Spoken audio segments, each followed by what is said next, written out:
Bismillahirrahmanirrahim. Assalamualaikum warahmatullahi wabarakatuh. Allahumma sholli ala Muhammadin abdika wa nabiyyika wa rasulika nabiyil ummi. Berjumpa lagi di Ahli Sholawat, sahabat-sahabatku pecinta sholawat. Semoga dengan menyimak video ini Anda semua mendapatkan ilmu-ilmu amalan yang bermanfaat dan menambah pengetahuan sahabat semua. Semoga video ini juga bisa menghibur sahabat sekalian. Kali ini kami akan memberikan kisah Islami dengan judul Bermula dari Hadramaut. Sebelum kami lanjutkan cerita yang sangat menarik ini, silakan dulu tekan tombol like-nya dulu agar tidak lupa. Dan bagi yang belum subscribe, silakan tekan dulu tombol subscribe-nya dan juga nyalakan tanda loncengnya agar bisa selalu mendapatkan notifikasi terbaru setiap harinya di channel kami Ahli Sholawat. Mungkin para sahabat-sahabat ahli sholawat, pecinta sholawat semuanya mungkin bertanya-tanya, kenapa para habaib, para habib yang masih keturunan Rasulullah Sallallahu Alaihi Wasallam itu semuanya hampir berasal dari Hadramaut. Mengapa tidak berasal dari Mekah ataupun Madinah? Berikut kisah mula pertamanya. Kisah mula pertama, anak cucu Rasulullah Sallallahu Alaihi Wasallam itu memilih Hadramaut Yaman sebagai tempat tinggal yang pasti. Ternyata Yaman disebut-sebut oleh Rasulullah Sallallahu Alaihi Wasallam sebagai tempat yang utama untuk menyelamatkan agama. Kisah dimulai di Basrah, Irak, pertengahan abad keempat Hijriah kala itu. Sebagaimana terekam di Ensiklopedia Britannica, kota 1001 malam itu kacau balau. Pemerintahan Abbasiyah berangsur-angsur lemah dan mengalami dekadensi. Pada tahun 312 Hijriah sampai 892 atau 892 Masehi, Abu Thahir Al-Qaramiti dengan sejumlah besar pengikutnya mencegat dan merampok para jemaah haji yang pulang dari Mekah di desa Habir. Meski ketika itu usianya baru 17 tahun. Ia berhasil menawan paman kakek Khalifah Al-Muqtadir Billah. 5 tahun kemudian Al-Muqtadir dilengsarkan, digantikan oleh saudaranya Muhammad bin Mu'tadid. Tapi pada tahun itu juga Al-Muqtadir berhasil merebut tahtanya kembali. Pemberontakan pertikaian antar penganut mazhab, krisis ekonomi dan bencana alam datang susul menyusul. Namun ilmu dan filsafat berkembang pesat, sebagaimana yang terjadi pada akhir abad kedua dan awal abad ketiga Hijriah.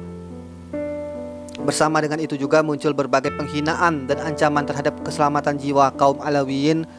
Maka pada 317 atau 897 Masehi, Imam Ahmad bin Isa memutuskan hijrah dari Basrah ke Madinah. Ia berangkat bersama anak bungsunya Ubaidillah dan meninggalkan anak sulungnya Muhammad untuk mengolah harta benda yang ditinggalkan ikut serta dalam rombongan itu. Antara lain kemenakannya Muhammad Al-Ahdal bin Sulaiman bin Ubaidillah bin Isa, seorang lagi kakek Bani Kudaim yang kelak menurunkan sejumlah ulama masyhur, di antaranya Imam Ibrahim bin Ahmad bin Abu Bakar Al-Ghurbadi.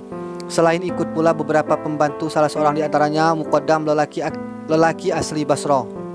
Mereka bermukim di Madinah selama bertahun-tahun. Selama setahun, sehari-harinya ia manfaatkan untuk beribadah dan berziarah ke makam Rasulullah Sallallahu Alaihi Wasallam. Tapi pada tahun itu juga kembali Abu Thahir bin Abi Sa'id Al-Qaramiti merangsek masuk ke Mekah yang penuh jemaah haji di hari Tarwiyah, tanggal 8 Dzulhijjah, sehari sebelum wukuf di Arafah. Bersama 700 pasukannya dengan menunggang kuda, dalam keadaan mabuk dan menghunus pedang, ia masuk Masjidil Haram. Mereka membunuh 1.700 jemaah yang sedang tawaf, lalu melemparkannya ke sumur Zam-Zam. Sisanya dikubur di Masjidil Haram tanpa kapan, tidak dimandikan, tidak disalatkan. Di luar masjid mereka membunuh lebih dari 30.000 seorang, hingga mayatnya memenuhi sumur-sumur di sekitar Masjidil Haram. Mereka merampok, menawan para wanita dan anak-anak, mengambil barang-barang di Ka'bah, antara lain lampu-lampu, kiswah dan pintu Ka'bah.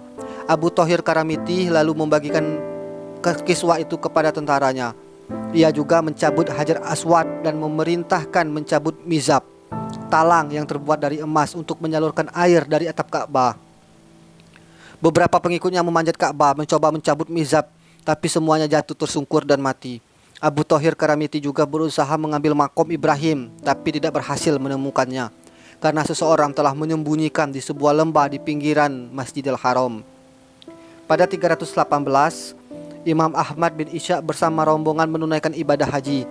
Setelah berhaji, mereka tidak kembali ke Madinah, sementara Mekah dalam keadaan tidak aman. Ketika itulah ia berpikir, Hadramaut di Yamanlah yang paling tepat sebagai tujuan berhijrah. Apalagi dalam beberapa hadis juga disebutkan keutamaan negeri Yaman. Dalam kitab Al-Qirtos fi Manaqibil Al-Atos, misalnya Habib Ali bin Hasan Al-Atas antara lain menulis mengapa Imam Ahmad bin Isa Al-Muhajir memilih Hadramaut Yaman, padahal di negeri itu sering terjadi kelaparan, sedikit buah-buahan, musim panasnya panjang, pekerjaan sulit. Sebab Hadramaut memperoleh berbagai pujian dalam berbagai hadis. Dalam kitab Fadail Yaman, seorang ahli hadis Al-Hafiz Al-Quraisy menulis, Abu Zar Al-Ghifari meriwayatkan Rasulullah SAW bersabda, jika timbul fitnah, hendaklah kalian tinggal di Yaman, karena tempat itu diberkati.